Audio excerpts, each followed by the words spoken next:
What if I told you that before the United States ever set its eyes on Greenland, another nation tried and spectacularly failed to claim this icy land? A country whose ambitions stretched far beyond its modest size. Most history books skip this story entirely, but the consequences of that attempt are more profound than you might imagine. Today, we're uncovering Norway's secret bid for Greenland, a story of ambition, miscalculation, and a geopolitical misstep that almost rewrote Arctic history. To understand Norway's attempt, we first have to go back to the early 20th century. Greenland was not the isolated, frozen wilderness you might imagine. Its strategic location halfway between North America and Europe made it a prize in the eyes of powerful nations. And though its ice sheets seemed eternal, underneath lay not just land, but influence, trade routes, and potential control of the North Atlantic. Meanwhile, Norway, a nation often overlooked in global history, had just emerged from centuries of union with Denmark and Sweden. It was a small country, yet with maritime traditions stretching back to the Vikings, and ambitions of carving out influence beyond its borders. In the 1930s, Norway looked north and east, not just for trade, but for territorial claims. Greenland, with its sparse population and strategic position, became a tempting target. But what makes this story unusual is that Norway was challenging another superpower directly. It was attempting to assert control over a land far away, under the nominal sovereignty of Denmark. At first glance, it seems audacious, even reckless. Yet this decision didn't come out of nowhere. There were specific causes, geopolitical calculations, and historical context that pushed Norway toward Greenland. Norway's interest in Greenland dates back to the 1920s. The nation was experiencing an economic upswing, but it also had lingering fears about isolation and vulnerability. Securing Arctic territories wasn't just a matter of prestige, it was about survival, influence, and access to potential resources. The first steps were quiet. Norway sent expeditions, ostensibly for research, but in reality to establish presence and gather intelligence. These missions were led by seasoned Arctic explorers, men who had survived polar winters, navigated treacherous icebergs, and mapped unknown coastlines. They returned with detailed reports, confirming that Greenland could be occupied if the political will existed. But there was a complication. Greenland was officially a Danish territory. Norway's leaders knew that challenging Denmark directly could provoke diplomatic backlash. Yet they believed that Denmark, preoccupied with its own political and economic challenges in the 1930s, might not resist a bold move. This ambition wasn't merely opportunistic, was tied to national identity. Norway had just regained independence in 1905. Greenland represented a chance to assert itself on the global stage. To be more than a small Scandinavian nation, the government framed it as a civilizing mission, a protective claim for the people of Greenland, though very few Greenlanders were actually consulted. By the mid-1930s, Norway's plan took shape. Small expeditions were sent to Greenland's eastern coast, establishing temporary stations and flagposts. The intent was subtle at first: surveys, meteorological stations, radio towers, but these were, in effect, the seeds of occupation. Behind the scenes, Norway engaged in careful diplomacy. They sent veiled messages to Denmark, testing the waters, gauging resistance. At the same time, they quietly lobbied their own parliament for funds to expand operations. The plan was simple, yet audacious: establish a permanent presence before Denmark could react, and then legitimize it later. Internationally, few noticed. Greenland was remote, Denmark was small, and Norway was not yet viewed as a global threat. The timing seemed perfect, but as we'll see, even the most meticulously planned operations can unravel when underestimated forces collide. In 1931, Norway formally attempted to annex parts of eastern Greenland. They declared a new territory, naming it Eirik Rådsland, after the famous Viking explorer Eric the Red. Flags were raised, maps were redrawn, but here's where the story turns dramatic. Denmark did not remain passive. Denmark took the matter to the League of Nations, yes, the precursor to the United Nations. This was a major international legal test.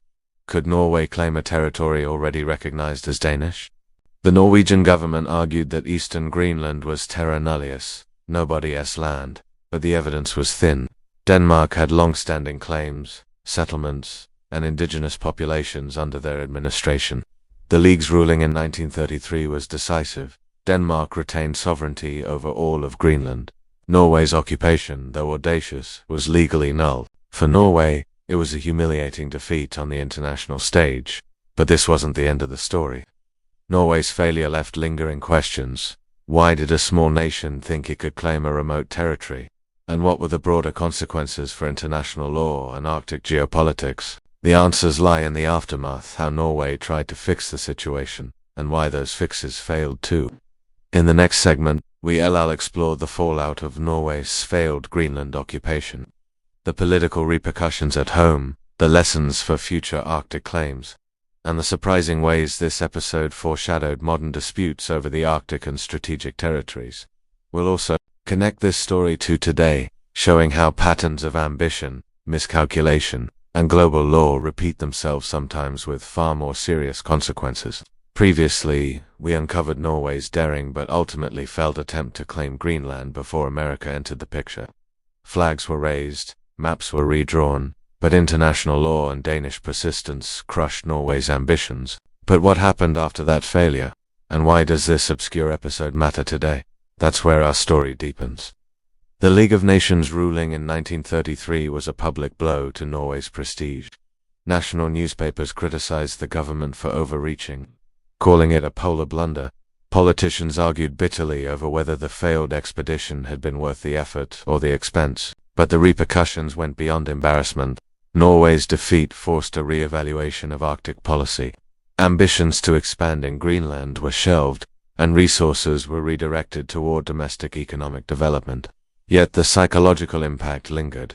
Norway, a nation with Viking heritage and seafaring tradition, had failed to assert its influence in a place many believed it had every right to claim. And the Danish side.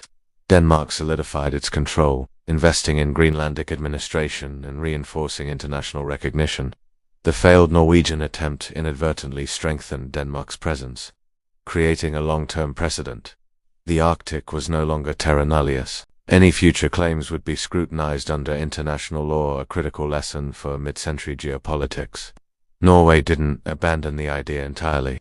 Small follow-up missions continued in the late 1930s, framed as scientific research. Meteorological stations were established, supply routes tested, and exploratory patrols dispatched. But these initiatives were no longer about conquest, they were about presence and influence. Every attempt to fix the earlier failure encountered obstacles, harsh climate, logistical challenges, and, most importantly, Danish and international oversight.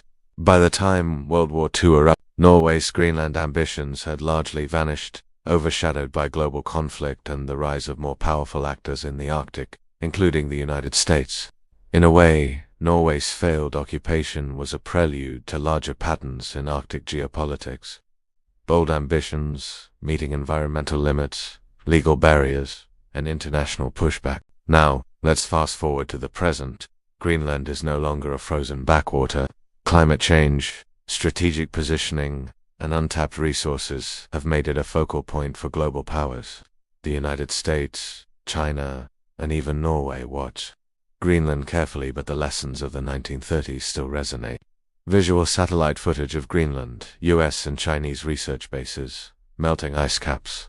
Norway's failed attempt mirrors modern disputes over Arctic territories. Countries today still make the same miscalculations, overestimating capacity, underestimating international law, and ignoring the importance of diplomacy. In 2023, for instance, Arctic shipping lanes are opening faster than predicted.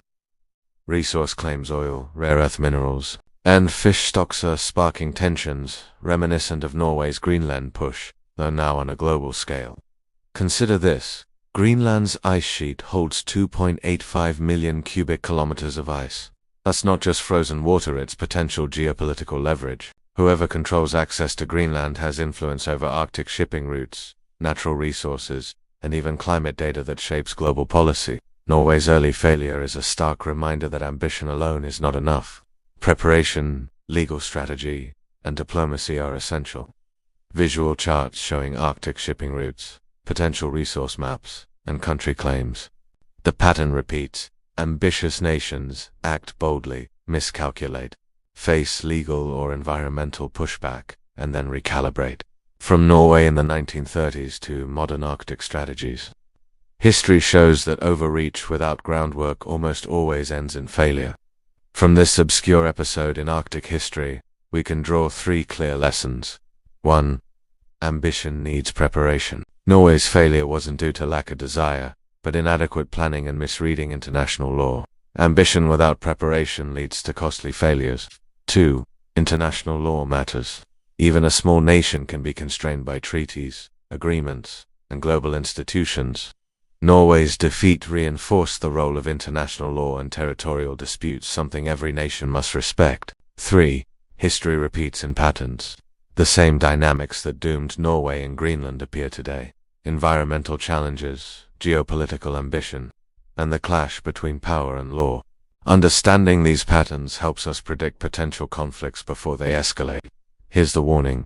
History doesn't repeat exactly, but it rhymes. As global powers eye Greenland and the Arctic more aggressively, missteps could lead to disputes far bigger than a Scandinavian nation versus Denmark. The lessons of Norway's failed occupation remind us that small oversights in law, diplomacy, or logistics can have enormous consequences. Could we see a repeat of history on a much larger stage? Only time will tell. If you found this story fascinating, make sure to subscribe and hit the notification bell, because next, we're rediving into even more untold Arctic history and the secret maneuvers that shape the world map.